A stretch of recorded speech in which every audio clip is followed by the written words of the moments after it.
মালয়েশিয়ায় কোনো ইসরায়েলি নাগরিককে পাওয়া গেলে তাকে তাৎক্ষণিকভাবে বহিষ্কার করা হবে বলে সাফ জানিয়ে দিয়েছেন দেশটির প্রধানমন্ত্রী আনোয়ার ইব্রাহিম।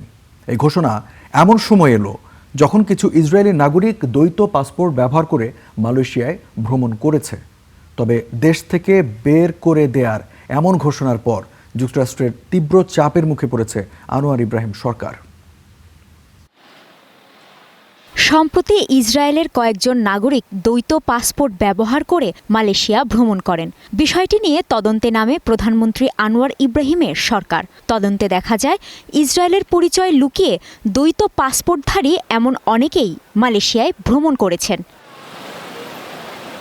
এরপর প্রধানমন্ত্রী আনোয়ার ইব্রাহিম সাফ জানিয়ে দেন, মালয়েশিয়ায় কোনো ইসরায়েলি নাগরিক পাওয়া গেলে তাকে বহিষ্কার করা হবে।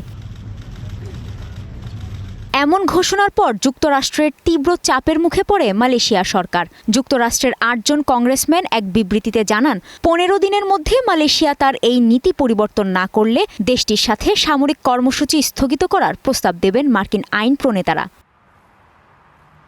জবাবে মালয়েশিয়ার পররাষ্ট্রমন্ত্রী জানান, ইসরায়েলকে স্বীকৃতি না দেওয়ার বিষয়টি দীর্ঘদিনের একটি জাতীয় নীতি। এই নিষেধাজ্ঞা ইসরায়েলি নাগরিকত্বের ক্ষেত্রে প্রযোজ্য, ইহুদি পরিচয়ের ক্ষেত্রে নয়। ইসরায়েল সরকারের সমালোচনা, জায়নবাদের বিরোধিতা কিংবা সঙ্গে কূটনৈতিক সম্পর্ক স্থাপনে অস্বীকৃতিকে ইহুদি বিদ্বেষ হিসেবে দেখা উচিত নয়। দেশটির পররাষ্ট্র দপ্তর বলছে, ওয়াশিংটন এই নীতির সঙ্গে দ্বিমত পোষণ করতে পারে, কিন্তু এর অর্থ এই নয় যে তারা মালয়েশিয়ার অভিবাসন নীতি নির্ধারণের অধিকার রাখে।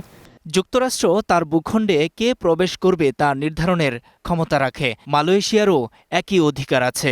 মার্কিন আইন প্রণেতারা যুক্তরাষ্ট্রের নিজস্ব সিদ্ধান্তের অধিকারকে সমর্থন করেন, কিন্তু মালয়েশিয়ার বিধিনিষেধের বেলায় হুমকি দেন।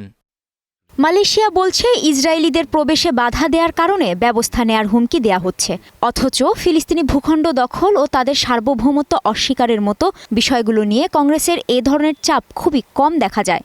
ইসরায়েল প্রশ্নে মালয়েশিয়া তার অবস্থানে অটল বলে জানিয়েছে দেশটির পররাষ্ট্র দপ্তর। কাজী শাহরিন, স্টার নিউজ।